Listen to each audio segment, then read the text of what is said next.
दीप से यहाँ से प्रज्वलित होकर पूरे विश्व में प्रकंपन फैल रहे हैं।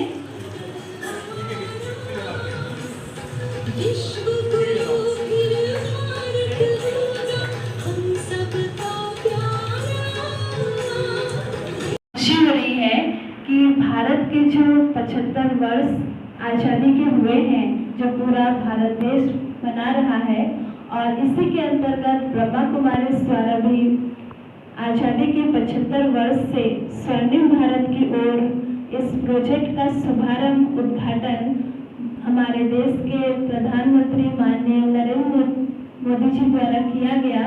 और इसके द्वारा है कि आज ब्रह्मा कुमारी ने इस कार्यक्रम का भी आयोजन किया है। तो मैं हमारे झेवियर मंदिर के प्रबंधक माननीय भ्राता महावीर जी से अनुरोध करती हूँ कि आज का जो ये लक्ष्य, ये थीम रखा गया दया करुणा, इसके विषय पर आप अपने कुछ भाव हम सभी के बीच में व्यक्त करें। आप कैसे प्राप्त करें? क्या है कि मानव जीवन है वो परमात्मा का सबसे सुंदर उपहार है। ईश्वर के पास जो था उसने सब कुछ मानव को दे दिया। उसके बाद भी मनुष्य दुखी रहता है, चिंतित रहता है, भयभीत रहता है। तो इसका मुख्य कारण उसके जीवन की जो दिशा है, वो जिन संस्कारों को अपनाता है वही उसका कारण है। अगर वो किसी आध्यात्मिक संस्था से जुड़ता है और उस संस्था के संस्कारों को अपने जीवन में लाता है, वो अपने जीवन को तो महकाता ही है, साथ में उसके संपर्क में जो व्यक्ति आते हैं उनका भी सुंदर विकास होता है, उसके परिवार का भी विकास होता है और उसके गांव और उसके देश का भी विकास होता है। तो जीवन में सबसे सुंदर अगर चीज है तो ये आध्यात्मिक क्षेत्र ही है। इसमें व्यक्ति बड़े ही उस आनंद को प्राप्त करता है, बड़ी ही शांति को प्राप्त करता है और इन आध्यात्मिक संस्थाओं का बड़ा ही पूरे राष्ट्र पे दया और बड़ा संसार में। अगर संत ना होते संसार में तो बिना आग के ही जल मरता ये संसार। इसलिए संत दया के सागर होते हैं, करुणा के सागर होते हैं। उनके जीवन का एक ही हेतु रहता है कि मानव समाज कैसे उस उन्नति की ओर जाए, अपने परम लक्ष्य। जो इसके निर्देश प्राप्त हुए उसके लिए मैं आपको धन्यवाद देता हूँ कि आप लोगों में चेतना जगा रहे हैं और इतना अच्छा कार्य कर रहे हैं। मेरी तरफ से साधुवाद और बहुत बहुत शुभकामनाएं। बहुत बहुत धन्यवाद डॉक्टर जी का। साथ ही हमारे बीच आनी चाहिए, क्योंकि आज के दौर में लोग कहीं ना कहीं पीछे छूटते जा रहे हैं और अच्छाई में कुछ रही भी नहीं कहीं तक। कोरोना में सबने देखा है कि कैसे लोग मरते जा रहे थे, कहाँ कोई किसी को उठाने वाला नहीं मिल रहा था। इस टाइम में जब अच्छाई होती है तो ही कोई अपने साथ आता है। तो ये अपने जीवन में योग का ध्यान रखना चाहिए। आपने हमको यहाँ बुलाया, इतना मान सम्मान दिया, उसके लिए बहुत बहुत धन्यवाद। और जो आज आपने ये कार्यक्रम सबका तहे दिल से सबसे प्रथम स्वागत है, जो हमें आध्यात्म शक्ति सिखाती है। सर्वप्रथम तो जैसे आप सब ने कहा कि गरीबों पर या जिनके हाथ पांव नहीं हैं, आँख नहीं है, शरीर से दुर्बल हैं, क्या उन पर ही हम दया कर सकते हैं? वो ही दुखी हैं इस संसार में। हम चारों तरफ नजर दौड़ाएं पूरे विश्व में, और पूरे विश्व में कितने दुखी और अशांत भरे पड़े हैं। और दुखी अशांत केवल धन की कमी से ही नहीं है, केवल उनके अंग नहीं है इसलिए नहीं है, लेकिन सब कुछ होते हुए भी आज जैसे कहते हैं धन बहुत है, धन से लेकिन एक सुंदर परिवार नहीं बना पा रहे हैं। धन से पढ़ाई तो बहुत ऊंची ऊंची कर ले रहे हैं, परंतु ज्ञान नहीं है। आज डल्लब के गद्दे तो हैं हर एक इंसान के पास, लेकिन चैन की नींद नहीं है। तो आखिर क्या कारण है? कारण तो बहुत अनेक हैं, बहुत है। क्योंकि कोई कम कमाई होता है, थोड़ा वाले तो मन अशांत रहता है, इसके कारण भी वो दुखी रहते हैं। और भी बहुत सारे कारण हैं। कभी कंपटीशन हमें सुखी रहने नहीं देता, ईर्ष्या की जो अवगुण है ये भी हमें सुखी रहने नहीं देता। कोई आगे बढ़ता है तो आगे बढ़ता हुआ देख करके भी हम खुश नहीं हो पाते। तो बहुत सारे कारण हैं, और ये कारण इसलिए है क्योंकि हम सब एक दूसरे को देह समझ, देह के पदार्थों को प्राप्त करने में लगे हुए हैं। सशक्तिकरण कैसे होगी?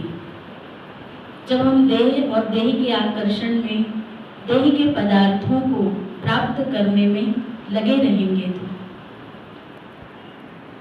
आंतरिक सशक्तिकरण हम सब की तब होगी जब हम उस कारण को जानेंगे।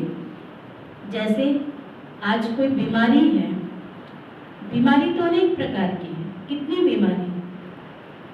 उस बीमारी को ठीक करने के लिए डॉक्टर के पास जाते हैं, दवाइयाँ लेते हैं, लेकिन फिर भी बीमारी दूर नहीं हो पाती, मन में शांति नहीं हो पाती। क्यों नहीं हो पाती? इसका कारण भी हम नहीं जान पाते। तो आज हम इसके कारण को जानेंगे कि हम इसलिए पूजा पाठ भी करते हैं, यज्ञ तप बहुत कुछ करते हैं, फिर भी हमारा मन अशांत रहता है, दुखी रहता है। तो सबसे पहले तो स्वयं पर दया करना होगा, अर्थात स्वयं को पहचानना होगा कि आज दया चाहिए तो किसको चाहिए, शांति चाहिए तो किसको चाहिए, सुख चाहिए तो किसको चाहिए, किसके अंदर आए, और करुणा भी किसके अंदर आए। तो मैं वो एक चेतना शक्ति, चैतन्य शक्ति, मैं शरीर को चलाने वाली एक आत्मा हूं। इस स्वरूप को हम भूल चुके हैं, और भूल जाने के कारण इसके जो अवगुण हैं, उन अवगुणों को हम चित्त में ले आते हैं और दुखी हो जाते हैं, स्वयं ही दुखी हो जाते हैं। इसीलिए तो कहते हैं ना, भले हाथ में अंगूठी गले में चैन, फिर भी मनवा बेचैन। मैं हमेशा ये सुनाती हूँ, इसलिए कि सब चीज़ों का तो सेट है हमारे पास। तो घर का डाइनिंग सेट बहुत सुंदर हो गया, किचन सेट बहुत अच्छा हो गया। हाँ, अपने और भी किचन में जो बहुत सुंदर सुंदर डिजाइन के हम प्लेट कप जो भी हैं, सब चीज़ों का सेट कर लेते हैं, लेकिन फिर भी मन अपसेट रहता है। तो मन को सेट करने के लिए हमें जानना होगा कि मैं ड्राइवर गाड़ी को चलाता है, इसी प्रकार हम सब भी एक ड्राइवर के माफिक हैं। जैसे एक मोबाइल है, मोबाइल में भी जब सिम डालते हैं तब वो मोबाइल का डिब्बा काम करती है, बिना सिम के वो डब्बा रह जाता है, वो मोबाइल नहीं कहलाता। सिम जब पड़ता है तब वो काम करना शुरू करता है। इसी तरह से हम सब के अंदर भी आत्मा, जब हम समझते हैं कि मैं आत्मा हूँ और मुझ आत्मा के अंदर ही मन, बुद्धि, संस्कार है, इसको समझना, और इसके साथ साथ उस दया के सागर, करुणा के सागर, इसका स्रोत क्या है।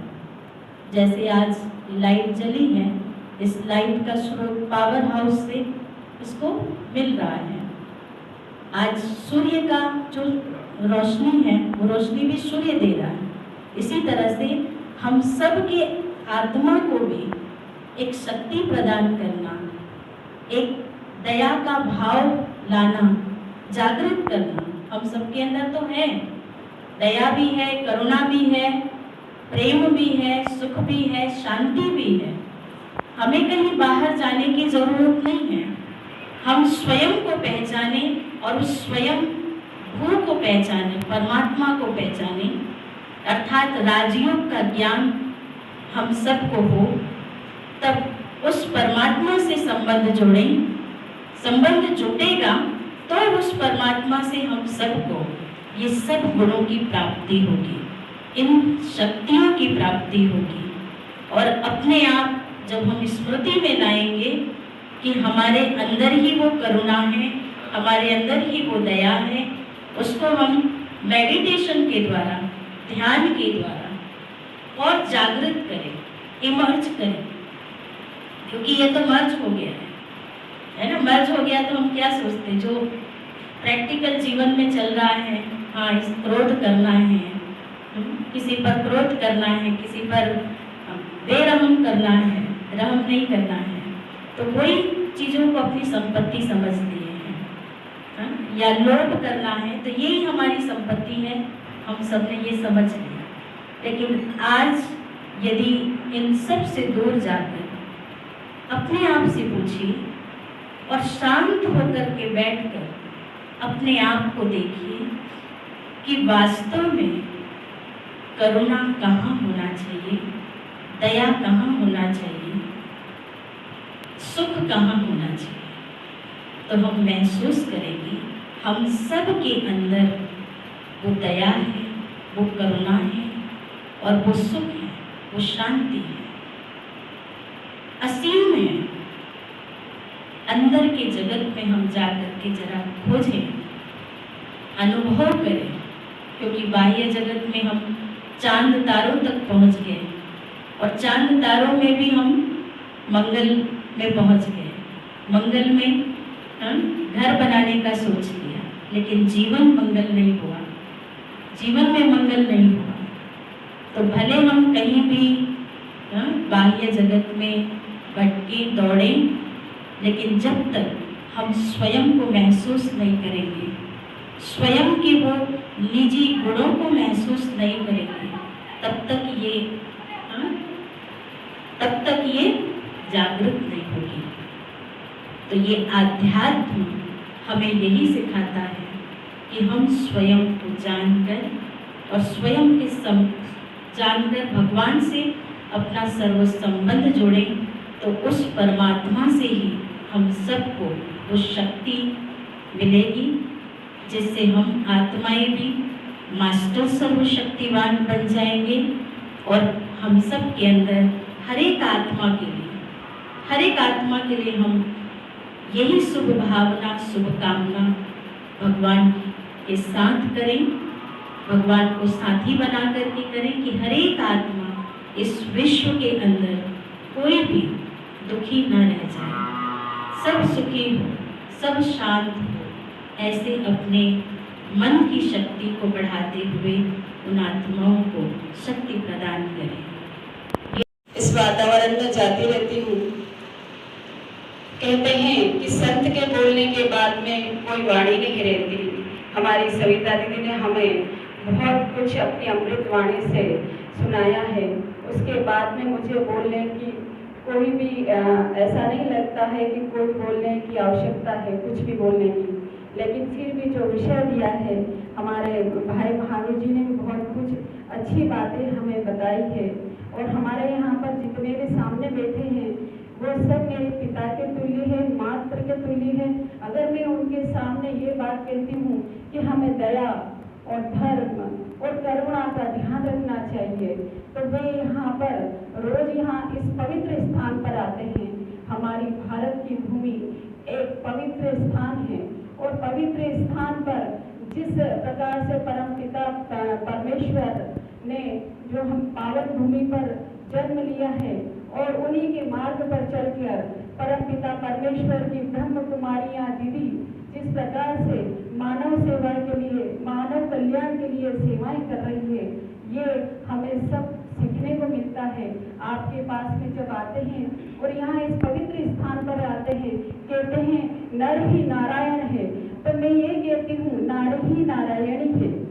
आप सब यहाँ पर नारायण बनकर अमृतवाणी लेकर हैं, उसके लिए मैं कि एक मानव उत्थान के लिए जो कार्य आपने सिद्ध किया, जो कार्य आपने प्रारंभ किया है और परमपिता परमेश्वर के मार्ग पर चलकर जो आपने दया और करुणा का ध्यान सभी के मन में जगाया है, वो आप मैं अपनी वाणी से कह नहीं सकती, क्योंकि एक बार मैंने कह चुकी हूँ कि नारी ही तू नारायणी है, और यह हमें साक्षात देखने को मिलता है। जिस प्रकार से हमारी ये सभी मातृशक्ति बहनें, हम बहनें तो नहीं, संत के रूप में कहते हैं, हम कहते हैं कि संत को हम देखते हैं तो संत हमारे बीच में ही विराजमान है। इन संत की वाणियों से कुछ सीखकर हमारे मन में दया और दया की भावना जग जाती है, और आम जन में हम जाते हैं और आम जन में कहीं दया हम दिखा देते हैं। कहते हैं अनुभव होता है जब हम किसी की तरफ कितनी भी अशांति में हो वो झुक जाता है, तो एक बार हम ना किसी काम करते हुए किसी की ओर दया की ओर से देखें, अपनी नजरों से उसको कहते हैं परमपिता परमेश्वर और हमारे ईश्वर, दया की आंखों से देख लेते हैं तो वो भक्त शांत में हो जाता है। इसी प्रकार से मेरा हम आप सभी से निवेदन है कि हम समाज के उत्थान के लिए जिस प्रकार से हमारे आदरणीय दीदियां यहाँ लगी हुई है, वही हम उनके मूल वचन लेकर अपने मन में लेकर जाएं, अपने दिल में लेकर कर यहाँ से जाएं। और मैं यहाँ पर खड़ी होकर ये कहती हूँ कि मैं यहाँ से इस शुद्ध स्थान से जाकर कहीं न कहीं मेरे मन में भी एक शांत और करुणा और दया का भाव जहाँ भी थोड़ा सा आता है, तो मेरे लिए ये बहुत बड़ी बात होगी कि मैं इस स्थान से मैं कुछ सीख के गई हूँ। ये पवित्र स्थान हमारे लिए बहुत ही महत्व होता है। बस एक ही बात को बोलते हुए अपनी वाणी को विराम देती हूँ कि जहाँ पर सच दया सम्मान और ईमान रहता है, जहाँ पर सच दया सम्मान और ईमान रहता है, वहीं जाकर वो ईश्वर और वो भगवान रहता है। अगर तूने निकाला है किसी के पाँव का कांटा, अगर तूने निकाला है किसी के पाँव का कांटा, तो ये तय है तेरे दिल में कोई इंसान रहता है। इन्हीं भाव के साथ में आपने मुझे बोलने का मौका दिया, यहाँ पर सम्मानित रूप में आमंत्रित किया, उसके लिए तहे दिल। मैं ज्योति बिंदु स्वरूप आत्मा, मेरा मूल धर्म तो शांति है। सत्य स्वरूप में मैं आत्मा शांत स्वरूप हूँ।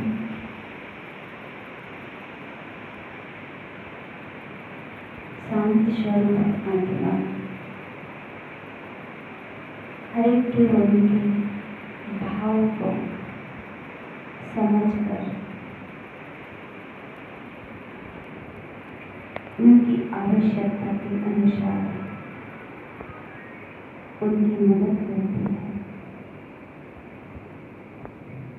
और सभी को तृप्त और संतुष्ट करती है।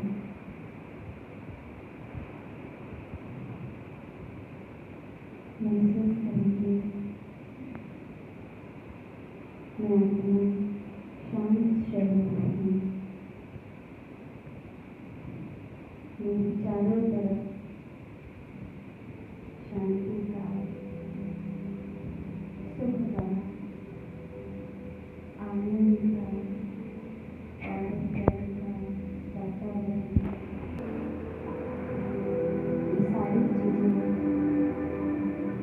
मुझे मेरे पिता परमात्मा से प्राप्त होती है। मेरे पिता परमात्मा शिव पहले ज्योति बिंदु स्वरूप है।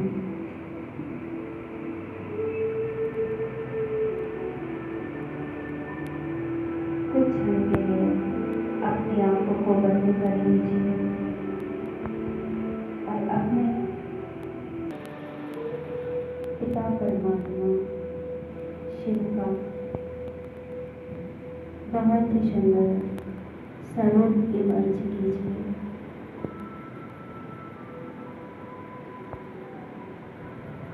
चारों तरफ अपनी अनंत शक्तियां बिखेरता हुआ वो ज्योतिर्लिंग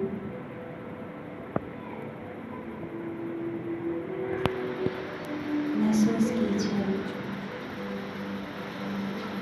उनसे शांति की किरणें निकलकर मेरे मस्तिष्क पर आ रही है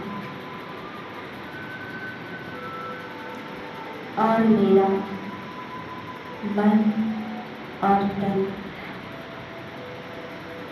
दोनों शांत और शीतल हो रहे हैं। महसूस करें उस परमात्मा की शांति को।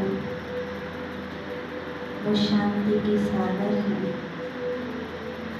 वो दया के सागर है, वो ही करुणा के सागर।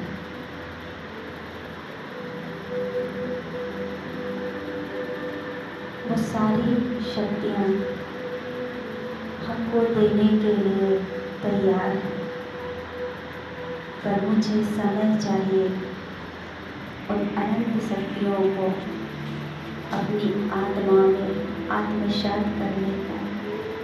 तो ये क्षण है, भर लीजिए अपने आप को, तभी हम किसी को दे पाएंगे। उस परमात्मा से, ईश्वर से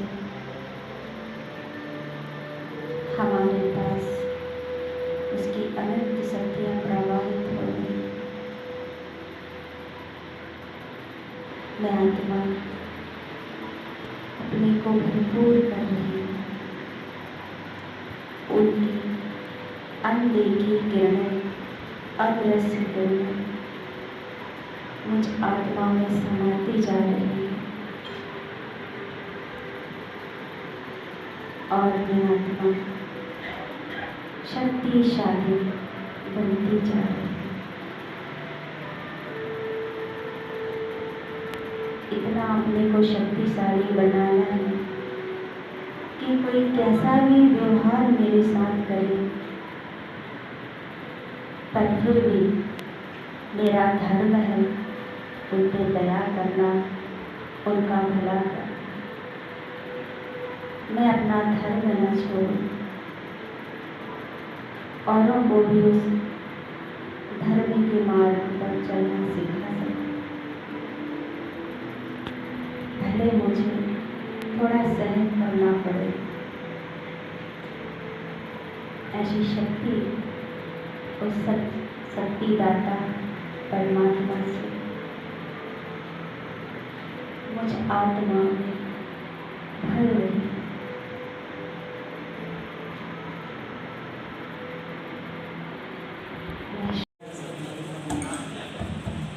बहुत बहुत धन्यवाद आपका। बुलाया और सम्मान दिया, उन दीदी का अभिनंदन वंदन करती हूँ। और इस ओम शांति से मैं भी कुछ ही समय से अभी जुड़ी हुई हूँ, इसलिए मुझे इतना भी ज्ञात नहीं है, फिर भी आप सभी का मैं अभिनंदन करती हूँ। जय हिंद, जय भारत। स्वागतम स्वागतम स्वागतम स्वागतम।